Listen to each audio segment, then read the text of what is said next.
Hello, hello, hello সবাইকে। তো তোমরা সবাই কেমন আছো? আমার ছোট্ট একটা মিনি ব্লগে তোমাদের সকলকে স্বাগত। রাধে, রাধে সকলকে। সানডে আমার খুবই ব্যস্ততার মধ্যে গেছিল। সানডেরই একটা ছোট্ট মিনি ব্লগ তোমাদের কাছে শেয়ার করছি। সানডে আমার অফিস থাকে না, বাট কালেকশন থাকে। মানে ব্লাড কালেকশন করে বাড়িতে চলে আসতে হয়। তো সেই হিসাবে আমি গড়িয়াহাটে গেছিলাম ব্লাড কালেকশন। তারপরে সেখান থেকে বাড়িতে আসার পর আমি এসেছি পিকনিকে। বাপরে বাপ, আমি জানি না, উপরে তো গান হচ্ছে, চলো দেখা যাক।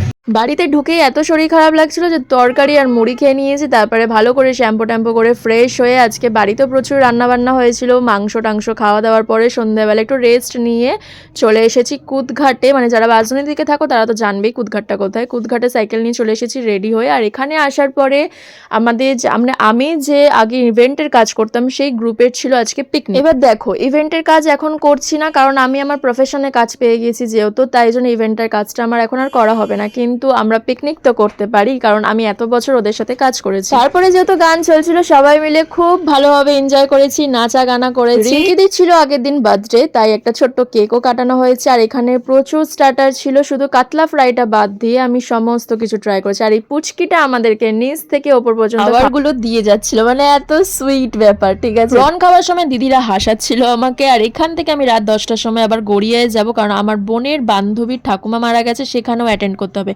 মানে ভাই, সানডেতে আমার এত ছোটাছুটির মধ্যে গেছে।